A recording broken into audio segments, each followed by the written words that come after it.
你敢不敢投一个能赢过90%投资者的组合？我告诉你啊，我敢打赌，大多数人不敢。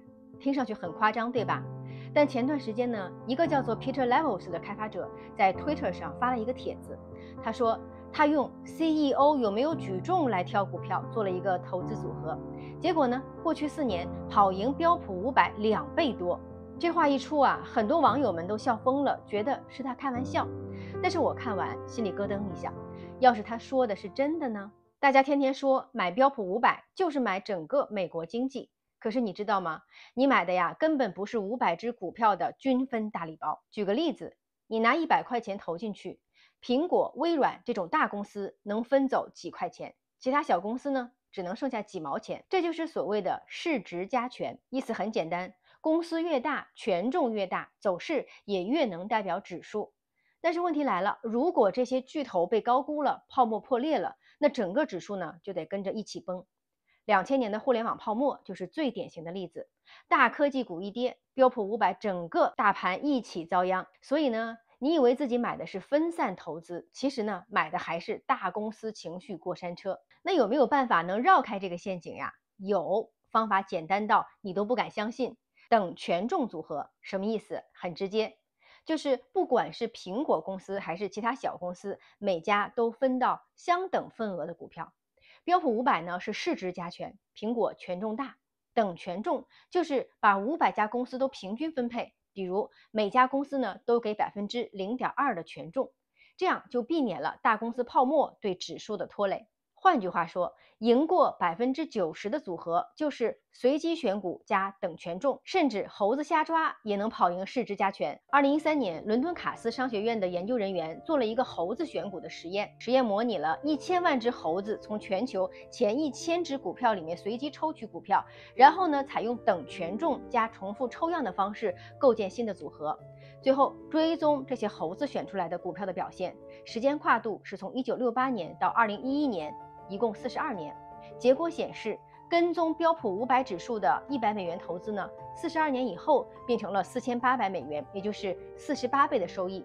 而随机猴子组合呢，有一半以上的结果超过了8700美元，前25%分位都超过了9100美元，最优的前10%超过了9500美元。也就是说，猴子随机选出来的股票，最差的也有87倍，最好的能有95倍之高。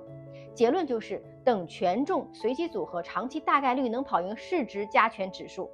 你说这个结论让人震惊不震惊啊？这个实验核心的意义不是说猴子聪明，而是市值加权指数有结构性的缺陷，因为它过于集中在大市值的股票。任何等权重、随机权重的组合呢，长期大概率能跑赢标普这类市值加权指数。这个思路为什么能赢呢？首先，它避免了市值集中，它的组合呢不会被苹果、微软、英伟达这样的大股票绑架。第二，它利用了均值回归效应，被低估的小公司在回归时能放大收益，而等权重呢能更好的捕捉。第三，就是长期统计优势。数据显示啊，等权重或者随机权重组合年化回报率呢往往高于市值加权指数。听到这儿，你是不是会觉得方法这么简单，那我照抄不就好了？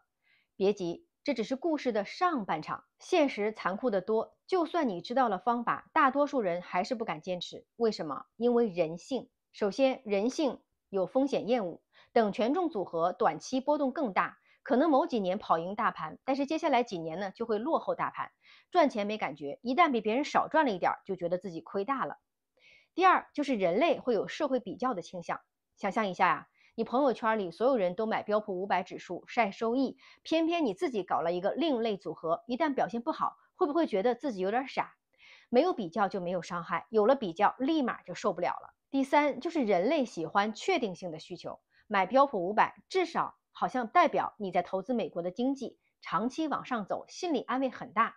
而你的等权重组合呢，它和经济走势啊没有那么强的挂钩，看起来更随机，让人本能的觉得有那么一点不靠谱。所以，虽然理论上你能赢过90%的人，但是现实生活中绝大多数人都扛不过这3道心理关卡。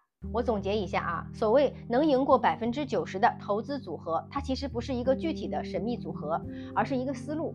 摆脱市值加权法，最典型的就是等权重投资法。长期来看，它确实能大概率的跑赢标普500。但问题是，你能不能熬得住短期的孤独？你能不能忍得了跑输大盘时候的压力？所以说到底呢，投资拼的不是智商，而是耐心和心态。真正的门槛不在方法，而在于你自己。这就是今天我想和大家分享的投资启示。如果你觉得有收获，记得点赞留言。我是苏涵，我们下期见。